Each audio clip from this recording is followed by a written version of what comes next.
Hello बच्चों, देखिए यहाँ पे क्वेश्चन दिया गया है। क्वेश्चन आपसे बोल रहा है the vessel shown in figure 7.94 has two section of area of cross section A1 and A2. A liquid of density rho fills both the section up to a height h in each. Neglect atmosphere pressure. आपको यहाँ पे atmosphere pressure को क्या करना है? Neglect करना है. तो आपके यहाँ पे चार ऑप्शन दिए गए हैं, इन चारों ऑप्शन को आपको चेक करना है. सबसे पहले अगर मैं बात करता हूँ, पहला ऑप्शन दिया गया the pressure at the bottom of the vessel. तो देखो बॉटम पॉइंट क्या कहाँ पर हो गया? एकदम नीचे हो गया. अब बॉटम पॉइंट यहाँ पे हो गया, तो मुझे यहाँ पर निकालना प्रेशर. तो क्या लिख सकता हूँ? Pressure at bottom point. तो क्या हो जाएगा आपके पास? बॉटम पॉइंट पे मेरे पास जो प्रेशर होता हम जानते हैं एच रो जी. जहाँ पे एच आपके पास फ्री सरफेस से क्या होती है? टोटल हाइट होती है. तो यहाँ से यहाँ तक का जो हाइट है तो मेरे पास कितना हो गया? 2h. इसको मैं एच डैश नाम दे देता हूँ. तो मेरे पास आ गया प्रेशर एट बॉटम सरफेस पर मेरे पास प्रेशर आ गया. कितना हो गया? 2h रो जी. तो यहाँ से मेरे पास ऑप्शन नंबर ए करेक्ट हो गया. अगर अपन मैं बात करता हूँ फोर्स एट बॉटम, जैसे मैं बॉटम सरफेस पर फोर्स की बात करता हूँ तो हम जानते हैं pressure equal to force by area. तो force equal to pressure into cross section area. 2h rho g into इस वाले पार्ट का एरिया क्या दिया गया? A2.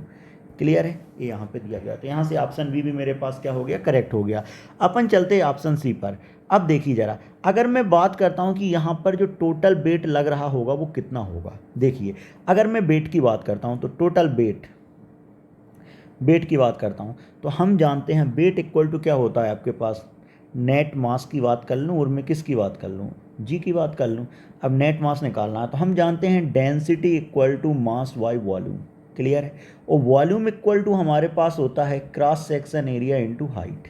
ठीक है, तो सबसे पहले देखते हैं. अगर मैं ऊपर वाले का मास निकालता हूँ तो क्या लिख सकता हूँ? A1 इंटू हाइट कितना दिया गया है आपको? h. क्लियर? अब यहाँ पे रो. तो क्या हो गया? Volume into mass equal to कितना है? Density into volume. प्लस नीचे वाले की बात करूं तो A2h इंटू कितना लिख सकता हूं? रो. अब साथ में यहाँ किससे मल्टीप्लाई हो रहा है? यहाँ पर हो रहा है मेरे पास जी से मल्टीप्लाई. किससे हो रहा है मल्टीप्लाई? जी से. तो मैं ऐसा लिख सकता हूँ कि यहाँ से h रो जी A1 प्लस A2. क्लियर? ये मैंने यहाँ पे लिख लिया h रो जी A1 प्लस A2. अब देखिए ज़रा, जैसे मैंने यहाँ पे लिख दिया तो मैं क्या लिख सकता हूँ? जैसे मैंने यहाँ पे लिख दिया तो अब बताइए, अगर मैं बोलता हूँ कि कंप्लीट होता है, ये कंप्लीट होता है इन द सेंस मतलब कंटेनर इस तरीके का मेरे पास होता. अब जब कंटेनर इस तरीके से मेरे पास होता तो क्या हो जाता था? इसका क्रॉस सेक्शन एरिया भी चेंज हो जाता. मतलब A1 प्लस A2 मिलके कितना होता आपके पास? अगर मैं इक्वल मान लेता हूँ A1 plus A2, suppose A1 equal to A2 equal to मैंने कितना मान लिया? A2 मान लिया. तो कितना आ गया? 2A2 आ गया. लेकिन यहाँ पे तो ये कंटेनर नहीं दिया गया है, तो मैं क्या बोलूँगा कि यहाँ पे जो वेट आ रहा है वो लेस देन आएगा. किसके कंपेयर में? 2h rho g into A2. तो ऑप्शन नंबर सी भी मेरे पास क्या हो गया? करेक्ट हो गया.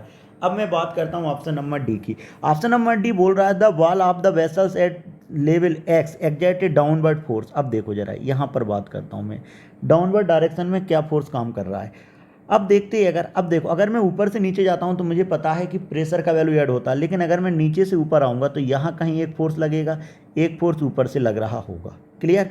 तो मैं मान लेता हूँ कि यहाँ पर इस वाले फोर्स को नाम दिया F1, इस वाले फोर्स को मैंने नाम दिया क्या? F2. क्लियर?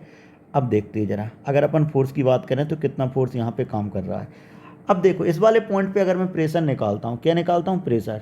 तो F1 इक्वल टू क्या होता है? Pressure h rho g into cross section area कितना? A1. क्लियर है? क्रॉस सेक्शन एरिया कितना? A1. डाउनवर्ड डायरेक्शन में आ रहा है.